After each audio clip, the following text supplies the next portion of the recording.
The desert sands of Egypt hold many secrets. For thousands of years, they have covered great cities and magnificent temples.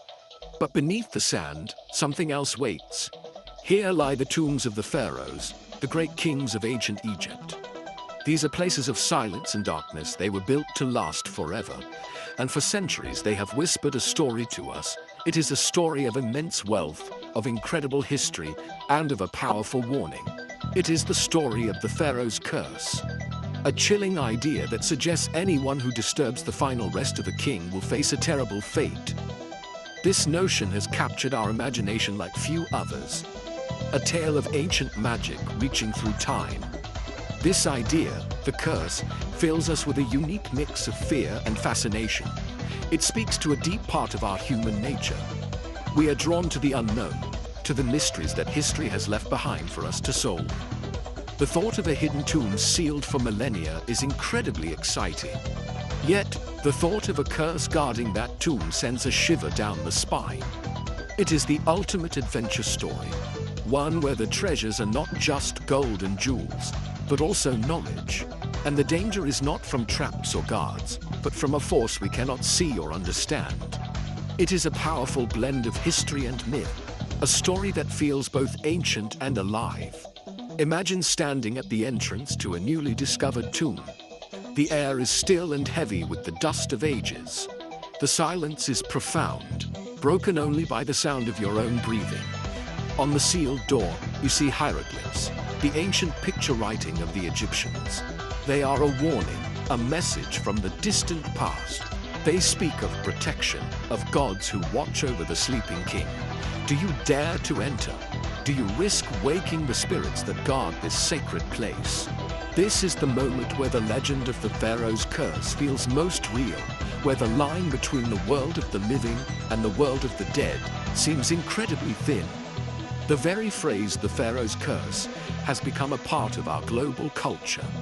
It conjures images of dusty archaeologists, a flickering torchlight revealing golden treasures, and of a slow, creeping doom that follows them back into the modern world. It is a story told in books, in films, and whispered around campfires. But where did this powerful idea come from? Is it merely a thrilling story, born from our love of a good mystery? Or is there something more to it? To understand the curse, we must first travel back in time. We must understand the people who built these extraordinary tombs and what they truly believed about life, death, and the journey that followed. To the ancient Egyptians, life on Earth was only the beginning of a much longer, more important journey.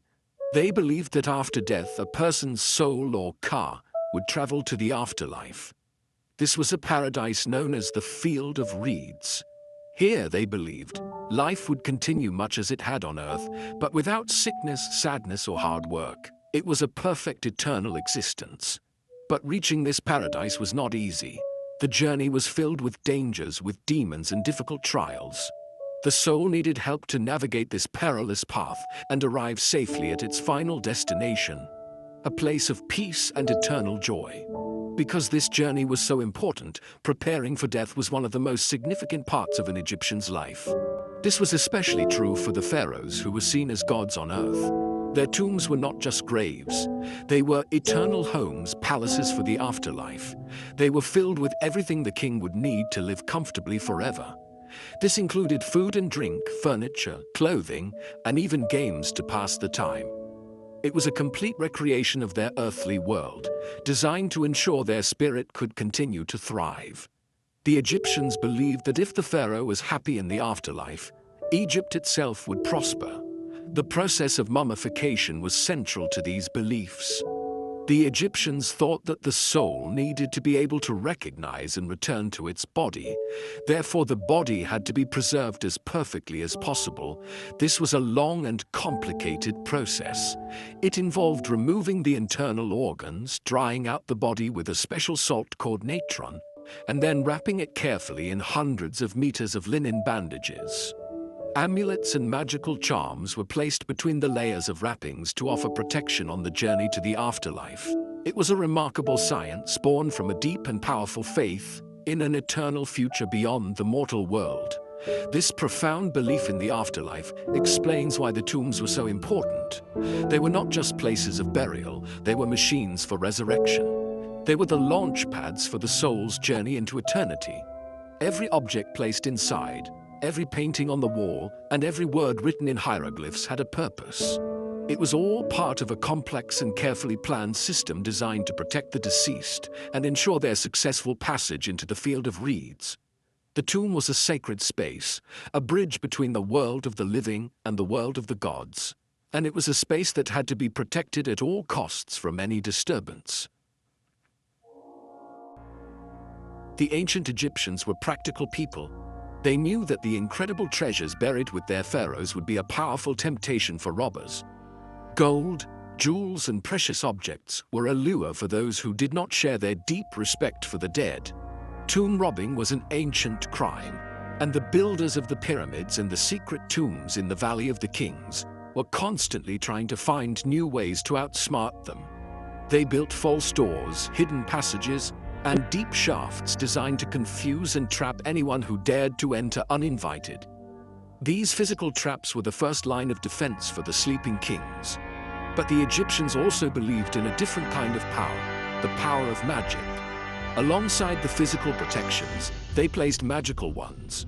The walls of the tombs were covered in spells and texts. These writings, from sacred books like the Book of the Dead, were meant to help the deceased navigate the afterlife. But they also served another purpose. Some of these inscriptions were direct warnings to any who might disturb the tomb. They were curses, calling upon the gods to punish those who would defile the sacred resting place of the pharaoh. These were not simply threats. To the Egyptians, these words had real power. One famous inscription, found in a tomb from the Old Kingdom, gives a chilling warning. It says that, "As for anyone who enters the tomb in an impure state, I shall seize his neck like a bird's. I shall cast the fear of myself into him." These curses promised terrible fates.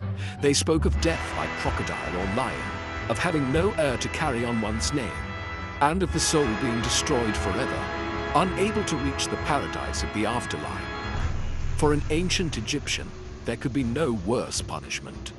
These were the spiritual guardians of the tomb, designed to create a fear more powerful than any physical trap. These ancient warnings are the true historical origin of the pharaoh's curse.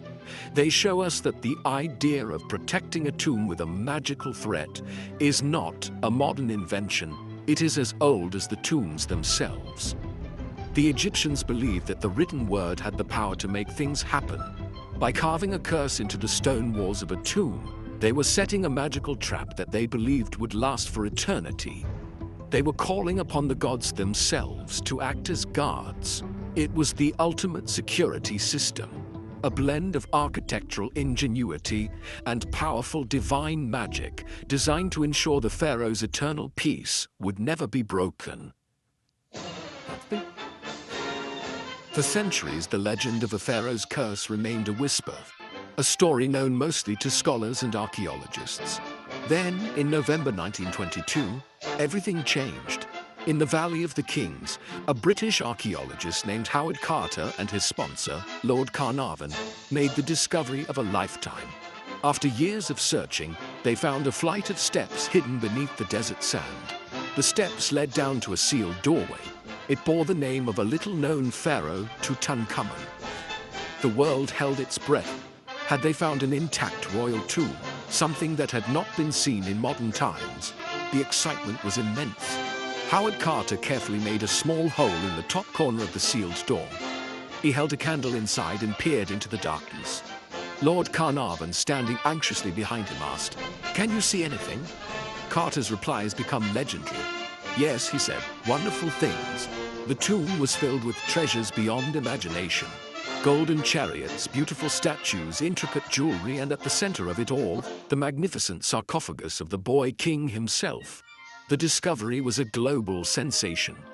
Newspapers around the world ran headlines about the fabulous find, and the name Tutankhamun became famous overnight.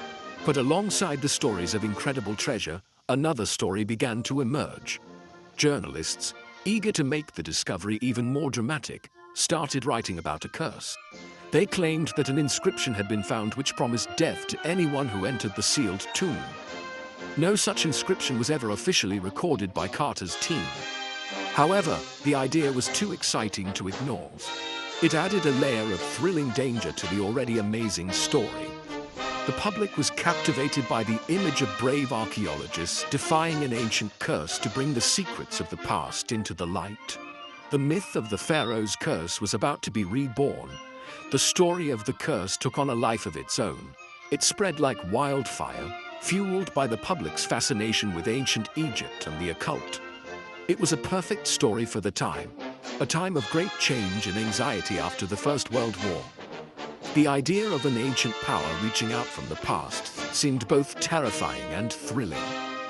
The discovery of Tutankhamun's tomb was a monumental scientific achievement, but it was the story of the curse, whether real or imagined, that transformed it into a modern legend.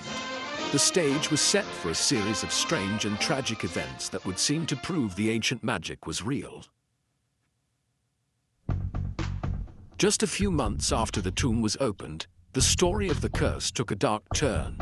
In April of 1923, Lord Carnarvon, the man who had funded the expedition, died suddenly in Cairo. The cause of death was an infected mosquito bite. The bite had been on his cheek, and he had accidentally cut it while shaving. The wound became infected, leading to blood poisoning and pneumonia.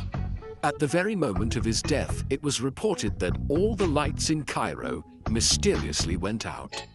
At the same time, back in England, Lord Carnarvon's favorite dog Susie let out a howl and died. It seemed honestly just too strange to be a coincidence. The media seized upon the story. Lord Carnarvon's death was presented as the first proof of the curse's power. Soon, every misfortune that befell anyone connected to the tomb was linked to the pharaoh's wrath. A number of other people who had either visited the tomb or been involved with the discovery died in the years that followed. George J. Gould, a wealthy American financier, visited the tomb and died of a fever shortly after.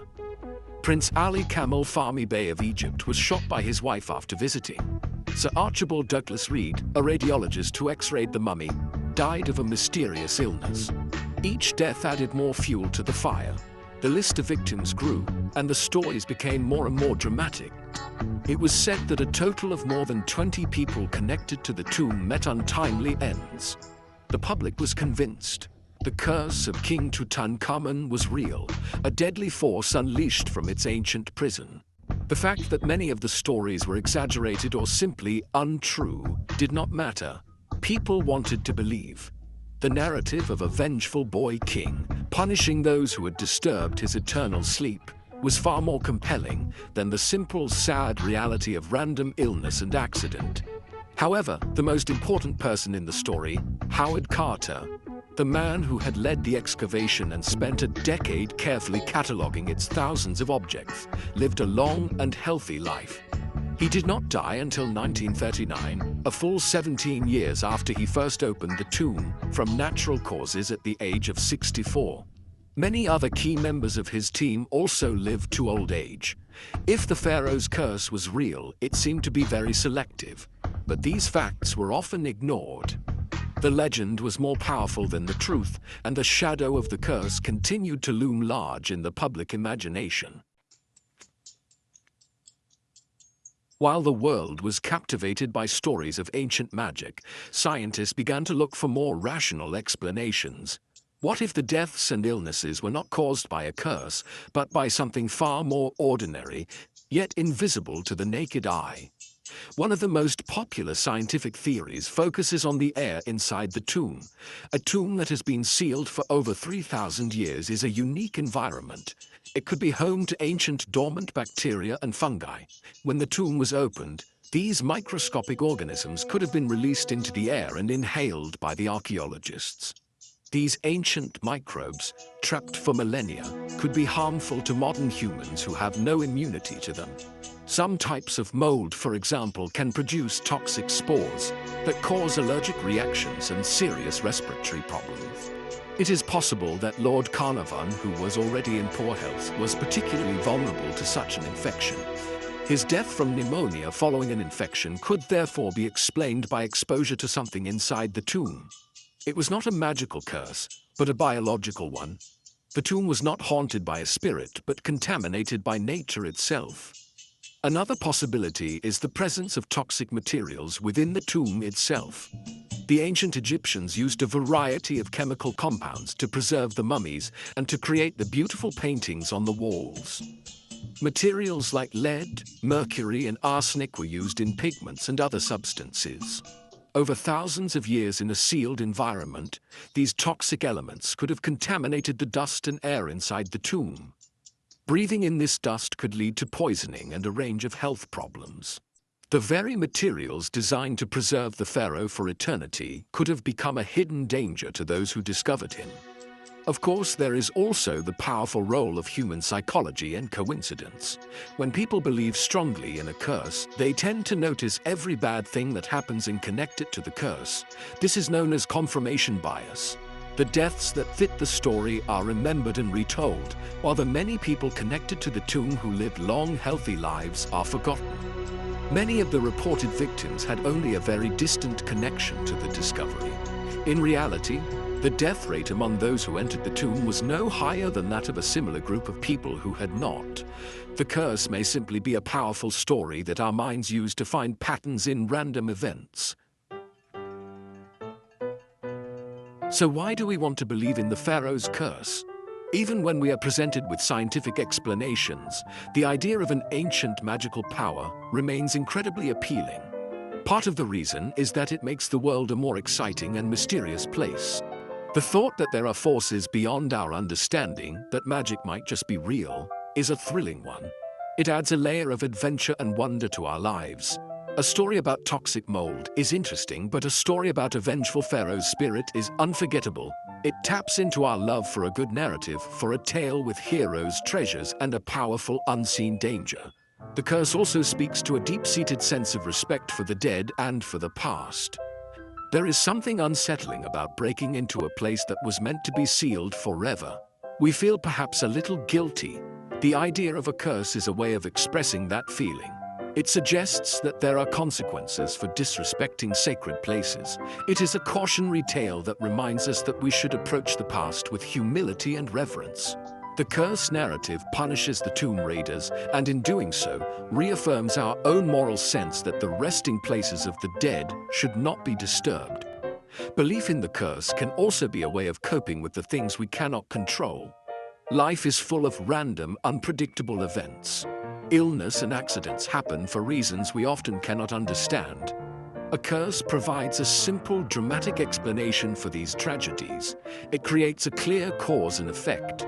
Lord Carnarvon did not just die from an infected insect bite. He was struck down by the pharaoh. This explanation, while frightening, can be more comforting than the idea that tragedy can strike anyone at any time for no reason at all. It imposes order on a chaotic world, even if that order is a menacing one. Ultimately, the story of the curse is a testament to the power of storytelling itself. It is a myth that has grown and evolved over time, shaped by journalists, filmmakers, and by our own collective imagination. It took a real historical event, the discovery of a tomb, and transformed it into a modern legend. The story has all the elements of a great drama: a lost king, fabulous treasure, brave explorers, and a deadly ancient secret. It is a story that has been told and retold so many times that it has become more real than the history it is based on. Its power lies not in its truth, but in its ability to captivate and thrill us. The Pharaoh's curse has become a permanent part of our popular culture. It has moved far beyond the dusty tombs of Egypt and into our movies, books, and television shows. The image of the shuffling, bandaged mummy lurching out of its sarcophagus to take revenge on those who disturbed it is instantly recognizable. This character, a staple of horror films for decades, is the direct descendant of the curse stories that surrounded the discovery of Tutankhamun's tomb. The curse has provided us with a wonderfully versatile monster, a symbol of the ancient past's power to haunt the present. This modern myth serves a purpose. In a world that is increasingly explained by science and technology, we still seem to have a deep need for mystery. We crave stories that hint at a world beyond our own, a world where magic is real and ancient secrets still hold power. The Pharaoh's Curse provides a safe way to explore these ideas. We can enjoy the thrill of the supernatural from the comfort of our cinemas and living rooms. It allows us to experience a sense of wonder and fear without any real danger. The curse is a fantasy that helps to keep our own sense of imagination alive and well. Myths like the Pharaoh's Curse also teach us about ourselves. Our fascination with it shows our enduring connection to the past. We look at the incredible achievements of the ancient Egyptians, at their pyramids and their golden treasures, and we feel a sense of awe. The curse is a dramatic expression of that awe. It is a story that acknowledges the power and mystery of this ancient civilization. It is our way of saying that the people who built these things were so great that their influence can still be felt today, thousands of years later. It is a story that connects our modern world to the deep, distant past. In the end, whether the curse is a biological reality or a magnificent story, its power is undeniable. It transforms archaeology from a careful science into a grand adventure. It reminds us that there are still secrets hidden beneath the sand, and that the past can still surprise and mystify us. The whisper from the tomb, which began as a warning to ancient robbers, has become a global legend. It is a story that will continue to be told as long as we continue to gaze upon the treasures of the pharaohs and wonder about the lives, the beliefs, and the secrets of the people who created them. The mystery is what matters.